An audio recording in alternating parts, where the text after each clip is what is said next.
Here's a little use case of how we created a $50,000 plus campaign at a fraction of the cost for a watch brand. I want this presentation to be more focused on the AI powered solution more than the brand itself, because it could be applied to other brands, to other industries, to other products.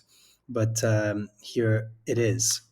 So, just to tell you what we didn't do, we did not go in the mountains, rented helicopters. We did not jump from a hill in the snow with skis. We did not get into snowmobiles, even though that would have been very fun. But we stayed safe, and we did not ride Porsche or the cars in the Alps. If we did do that, uh, these are the people that we would have had to hire for this brand: creative director, photographer, stylist, makeup artist, assistant, models, talent agency fees. I forgot about the climate conditions. Those were also something that we would have taken into consideration. So if we would have done this, we would have had to hire all these people, which actually I think would have been much more than 50,000 now that I look at it. But we didn't do that. And so we just had a little few roles, including a creative director, prompt engineer, AI artist, photographer, and retoucher. The challenge of the brand was to achieve a high-end campaign without the usual cost and logistics that goes into it. And so they came to us and they said, "Listen, we want to do a campaign in the mountains with après ski, sort of high luxury ski and environments that represent that sort of mood." And so the AI solution that we used to create this campaign is a hybrid production solution. Essentially, we integrated real product photos into AI generated environments and models using a technique in photography called compositing. Comping, I believe, as well, is a term. So here's how we did it.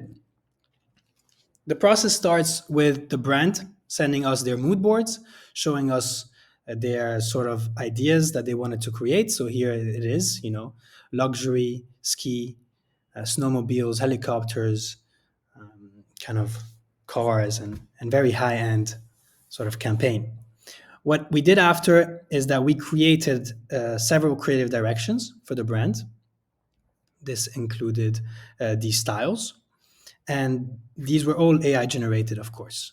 They went on and picked one specific creative direction.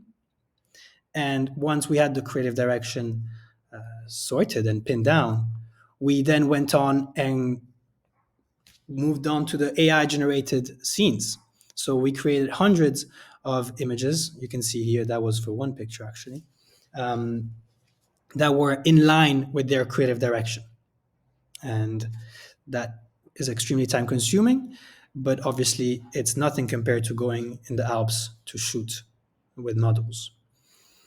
Once we created all these images, we had a little selection, and we sent over our preferred ones, and they chose the ones that they thought were more suitable and fitted for their campaign. What's the next step? Obviously, we need to integrate their products, but to do that in a manner that looks realistic and without losing the quality and details of the products, is that we received their physical watches.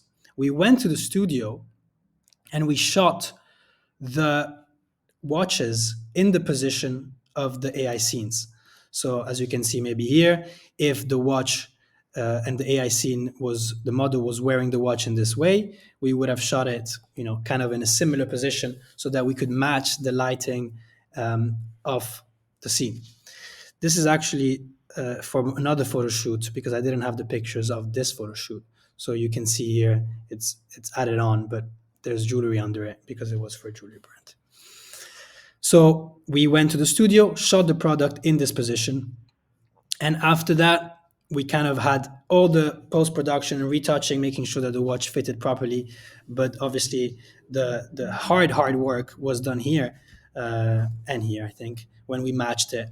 This is also time-consuming, but the good thing is that we positioned the watch in a way that was, matching the lighting. So we reduced the amount of retouching needed. And here are the results. As you can see, the watch is perfectly integrated. I don't know if I can zoom in or not, but you can see how perfectly integrated it is. And this allows us to kind of get as much control on the image and the integration, which I think was special.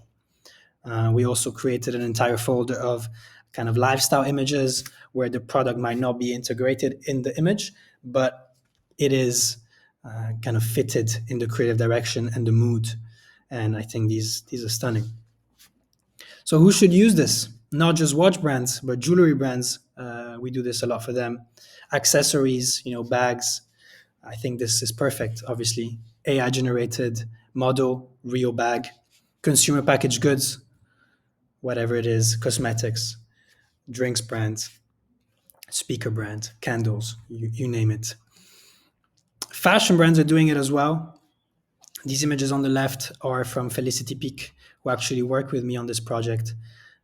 Fantastic AI artist and photographer. And you can integrate real people. Suit Supply are doing it as well. You shoot your people and your models in the studio wearing the real clothes, and then you integrate the people, the actual humans, into the AI generated scene, which is another way to do it, which works well if you have your models in house. It's all nice, but there are also some challenges. And I think this is what we learned. And if you are going to do this, what to avoid. We try to shortcut initially the product photography, so going into the studio, and that led to very poor results. And we spoke with the brand. They told us, we were honest with them, and we said, listen, we need to actually get the products in-house and photograph them, which is a must at the moment. There are a lot of gimmicky tools out there that kind of sell you the dream, but if you want to have those high-end campaigns and get creative control, you still need to stack some multiple tools and solutions to kind of get the best output. As you can see, this guy has 4 fingers. And the third lesson is that, as always, AI accelerates the process, but the quality, execution, and intentional work still matter. Because as much as we think AI is quick, is fast, in a day you can create the best campaign in the world, there was still a lot of work that went into the creative direction, sitting with the brands and agreeing on what would work best for them. The generation of the scenes, the selection of the scenes, picking the best one out of the bunch, the curation is fundamental. And also, of course, everything that went into the studio shoot and the post-production, the retouching, the final touches, the graphics. There's so much that goes into it. There are so many tools that are coming up every single day that are shortcutting these solutions, which is totally fine. And in a month or maybe less, going to the studio won't be needed anymore. No doubt about it. We will pivot. We are not married to a workflow. But at the moment, this worked great. And for the level of control and creative freedom, this was the best solution. So I just wanted to show you this kind of hybrid approach that worked well with us. And maybe it can work great for your brand. So if you're an agency or a brand that is curious to understand how you can do this as well, please feel free to reach out or go to our website so you can see a few more examples of other campaigns we did and other solutions that we offer. Thank you for your time.